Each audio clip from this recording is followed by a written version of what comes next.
ನಮ್ಮ ಸರ್ಕಾರದವರು ಇವಾಗ ಒಂದು ಹೇಳ್ತಾರೆ, ನಾಳೆ ಒಂದು ಹೇಳ್ತಾರೆ, ನಿನ್ನೆ ಒಂದು ಹೇಳ್ತಾರೆ, ಮೀಡಿಯಾಗಳ ಮುಂದೆ ಸ್ಟೇಟ್ಮೆಂಟ್ ಒಂದು ಕೊಡ್ತಾರೆ. ಕೊನೆಗೂ ಈ ಗೃಹಲಕ್ಷ್ಮಿ ಯೋಜನೆ ಬಗ್ಗೆ ಏನಾದರೂ ಅಪ್ಡೇಟ್ಸ್ಗಳು ಸಿಗ್ತಾ ಇದಾವ ಅಥವಾ ಏನು ಅಂತ ಹೇಳ್ತಾ ಇರೋವಂಥ ಸಮಯದಲ್ಲೇ ಒಂದು ಥರ ಇದು ಗುಡ್ ನ್ಯೂಸ್ ಅಂತ ಹೇಳ್ಬೋದು, ಇನ್ನೊಂದು ಥರ ಇನ್ನೊಂದಷ್ಟು ಕೆಲವು ಜನರಿಗೆ ಬೇಜಾರಿನ ವಿಚಾರ ಅಂತಲೂ ಹೇಳ್ಬೋದು. ಸೊ ಗೃಹಲಕ್ಷ್ಮಿಯ 19, 20 ಈಗ 21ನೇ ಕಂತಿನ ಹಣದ ಬಗ್ಗೆ ಬಂದಿರುವಂಥ ಎಲ್ಲ ಅಪ್ಡೇಟ್ಸ್ಗಳ ಬಗ್ಗೆ ಈ ವಿಡಿಯೋದಲ್ಲಿ ಮಾತಾಡ್ತಾ ಹೋಗ್ಬಿಡ್ತೀನಿ. ದಯವಿಟ್ಟು ಚಾನಲ್ನ ಸಬ್ಸ್ಕ್ರೈಬ್ ಮಾಡ್ಕೊಳ್ಳಿ, ವಿಡಿಯೋನ ಪೂರ್ತಿಯಾಗಿ ದಯವಿಟ್ಟು ಸ್ಕಿಪ್ ಮಾಡ್ದಿರೋ ಹಾಗೆ ನೋಡಿ ಅಂತ ಕೇಳ್ಕೊತಾ ಇದ್ದೀನಿ. ಸೊ ಇವಾಗ 19ನೇ ಕಂತಿನ ಹಣ ಸುಮಾರು ಜನಕ್ಕೆ ಇನ್ನೂ ಬರಲಿಲ್ಲ. ಇದಾಯಿತು 20ನೇ ಕಂತಿನ ಹಣ ನಾವು ಆಲ್ರೆಡಿ ರಿಲೀಸ್ ಮಾಡಿದ್ದೀವಿ ಅಂತ ಹೇಳಿದ್ರು. ಬಟ್ ಬರ್ತಾ ಇದೆ, ಎಲ್ರಿಗೂ ಬರ್ತಾ ಇದೆ. ಬಂದೇ ಇಲ್ಲ ಅಥವಾ ಅಮೌಂಟ್ ಇನ್ನೂ ಜಮಾನೇ ಆಗಲಿಲ್ಲ ಅನ್ನೋಷ್ಟು ಏನು ರೀಸನ್ಸ್ ಇಲ್ಲ. ಆಲ್ರೆಡಿ ಅಮೌಂಟ್ ಜಮಾ ಆಗ್ತಾ ಇದೆ, ನೀವುಗಳೇ ಕಮೆಂಟಲ್ಲಿ ತಿಳಿಸ್ತಾ ಇದ್ದೀರಾ. ಸೊ ಇವಾಗ 19ನೇ ಏನೋ ಎಗರಿಸಿ 20 ಏನೋ ಕೊಡ್ತಾ ಇದ್ದಾರೆ. ಇದರ ಬೆನ್ನಲ್ಲೇ ಇವಾಗ 21ನೇ ಕಂತಿನ ಹಣ ಸಮೇತ ನಾವು ಆಲ್ರೆಡಿ ರಿಲೀಸ್ ಮಾಡಿದ್ದೀವಿ ಅಂತ ಹೇಳಿ ಒಂದು ಸ್ಟೇಟ್ಮೆಂಟ್ನ ಕೊಡ್ತಾ ಇದ್ದಾರೆ.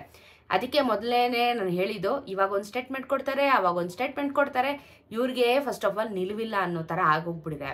ಈಗ ಈ ಗೃಹಲಕ್ಷ್ಮಿದು ಬರಬೇಕಾಗಿರುವಂಥ ಇನ್ನೂ 21, 22, 23 ಇಲ್ಲಿವರೆಗೂ ನಮ್ಗೆ ಹಣ ಬರಬೇಕಾಗಿದೆ. ಅಂದರೆ ಕರೆಂಟ್ ಬಂತವರೆಗೂ ನಾನು ಹೇಳ್ತಾ ಇದ್ದೀನಿ. ಸೊ ಇದೆಲ್ಲ ಹಣ ಯಾವಾಗ ನಮ್ಮ ಖಾತೆಗೆ ಜಮಾ ಆಗುತ್ತೆ, ಏನು ಕತೆ ಅಂತ ಕಾಯ್ತಾ ಇದ್ದೀನಿ ನನ್ನ ಜನಕ್ಕೆ. 21ನೇ ಕಂತಿನ ಹಣನ ನಾವು ಆಲ್ರೆಡಿ ಜಮಾ ಮಾಡೋದಕ್ಕೆ ಶುರು ಮಾಡಿದ್ದೀವಿ ಅಂತ ಹೇಳಿ ಸ್ಟೇಟ್ಮೆಂಟ್ನ ಕೊಟ್ಟಿದ್ದಾರೆ. ಬಟ್ ಇಲ್ಲಿ ಸಮಸ್ಯೆ ಆಗ್ತಾ ಇರೋದೇನು, 19ನೇ ಕಂತಿನ ಹಣನೇ ತುಂಬ ಜನಕ್ಕೆ ಬಂದಿಲ್ವಲ್ಲ. ನಾನು ಹೇಳ್ತಾನೆ ಇದ್ದೀನಿ, 19ನೇ ಕಂತಿನ ಹಣ ಬರ್ದಿಲ್ದಿರೋರು ಯಾವ ಜಿಲ್ಲೆಯವರು ಇದ್ದೀರಾ ದಯವಿಟ್ಟು ಕಮೆಂಟಲ್ಲಿ ತಿಳಿಸಿ. ಸೊ ಅವಾಗ ಎಲ್ಲರಿಗೂ ಒಂದು ಅಪ್ರಾಕ್ಸಿಮೇಟ್ ಐಡಿಯಾ ಸಿಗುತ್ತೆ, ಹೌದು ಈ ಜಿಲ್ಲೆಗೆ ಬಂದಿಲ್ಲ, ಇನ್ನು ಪೆಂಡಿಂಗ್ ಇದೆ ಅಂತ ಹೇಳ್ಬಿಟ್ಟು. ಸೊ 19ನೇ ಕಂತಿನ ಹಣ ತಗೊಳ್ಳೋಣ, 90% ಜನರಿಗೆ ಬಂದಿದೆ. ಇನ್ನು 10% ಕರ್ನಾಟಕದಲ್ಲಿ ಜಮಾ ಆಗಬೇಕಾಗಿದೆಯಲ್ಲ, ಯಾವಾಗ ಜಮಾ ಆಗುತ್ತೆ? ಇದಾದಮೇಲೆ 20ನೇ ಕಂತಿನ ಹಣ ಇನ್ನೂ ಕಂಪ್ಲೀಟ್ 100% ಯಾರಿಗೂ ತಲುಪಲಿಲ್ಲ ಅಲ್ಲ. ಇನ್ನು ಕೆಲವೊಂದಷ್ಟು ಭಾಗಗಳಿಗೆ ಮಾತ್ರ ರಿಲೀಸ್ ಮಾಡಿದ್ದಾರೆ. ಮೇಜರಾಗಿ ಬೆಂಗಳೂರವರು ನನಗೆ ಕಮೆಂಟ್ ಹಾಕ್ತಾ ಇದ್ದಾರೆ, ಬೆಂಗಳೂರಲ್ಲಿ ರಿಸೀವ್ ಆಯಿತು 20ನೇ ಕಂತಿನ ಹಣ ಅಂತ ಅಂದ್ಬಿಟ್ಟು.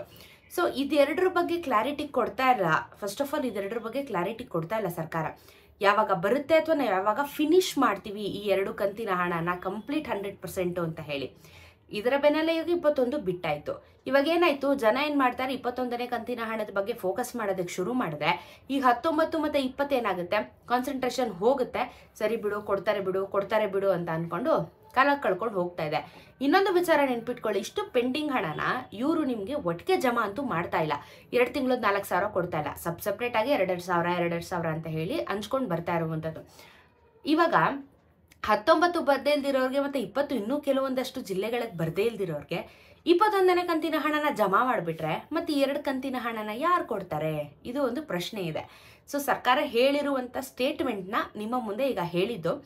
ಇದರ ಬೆನ್ನಲ್ಲೇ 19ನೇ ಕಂತಿನ ಹಣ, 20ನೇ ಕಂತಿನ ಹಣ ಯಾರಿಗೆಲ್ಲ ಬಂದಿಲ್ಲ ದಯವಿಟ್ಟು ಕಮೆಂಟಲ್ಲಿ ತಿಳಿಸಿ, ಜೊತೆಗೆ ಯಾವ ಜಿಲ್ಲೆ ಅಂತ.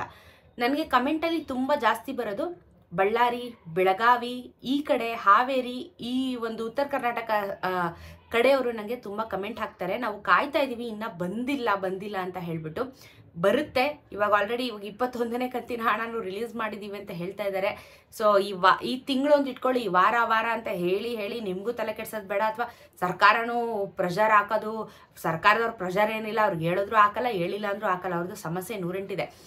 ಈಗ 1 ತಿಂಗಳಿನ ಅವಧಿ ಒಳಗೆ ಬಹುಶೇಕಡ ಬರಬಹುದು ಅನ್ನೋ ಒಂದು ಎಕ್ಸ್ಪೆಕ್ಟೇಷನ್ ಇದೆ.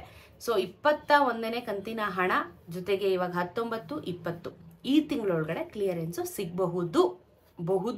ಗ್ಯಾರಂಟಿ ಕೊಡ್ತಾ ಇಲ್ಲ. ಯಾಕಂದರೆ ಈಗ 20ನೇ ಕಂತಿನ ಹಣ ಬಂದ ಮೇಲೆ ಗ್ಯಾರಂಟಿ ಆಗಿರೋದು. ಅದೇ ಥರ 21ನೇ ಕಂತಿನ ಹಣನೂ ಸಮೇತ ಬಂದ ಮೇಲೆ ನೀವು ಕಮೆಂಟಲ್ಲಿ ತಿಳಿಸಿದ ಮೇಲೆ ನಮಗೆ ಗ್ಯಾರಂಟಿ ಆಗೋದು.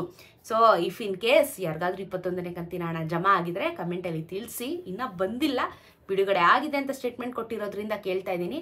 ಬಂದಿದ್ರೆ ಯಾವ ಜಿಲ್ಲೆಯವರು ಯಾವತ್ತು ಬಂತು ಅನ್ನೋದನ್ನು ಕಮೆಂಟಲ್ಲಿ ತಿಳಿಸಿ. ಜೊತೆಗೆ ಇದೆರಡು ಕಂತು ಹಣನೂ ಯಾರಿಗೆ ಬಂದಿಲ್ಲ ಅನ್ನೋನು ತಿಳಿಸಿ. ಸೊ ಮುಂದೆ ಗೃಹಲಕ್ಷ್ಮಿದು ಯಾವುದೇ ರೀತಿ ಅಪ್ಡೇಟ್ಸ್ಗಳು ಬಂದಲ್ಲಿ ಲೇಟೆಸ್ಟ್ ಅಪ್ಡೇಟ್ಸ್ಗಳು ನಾನು ವಿಡಿಯೋ ಮಾಡಿ ತಿಳಿಸ್ತೀನಿ. ಸೊ ಚಾನಲ್ನ ಸಬ್ಸ್ಕ್ರೈಬ್ ಮಾಡ್ಕೊಳ್ಳಿ, ವಿಡಿಯೋನ ಪೂರ್ತಿಯಾಗಿ ನೋಡ್ತಾ ಇರಿ. ಸೊ ಸಿಗ್ತಾರೆ ನಮ್ಮ ಮತ್ತೊಂದಷ್ಟು ಇನ್ಫಾರ್ಮೇಟಿವ್ ವಿಡಿಯೋ ಒಂದಿಗೆ.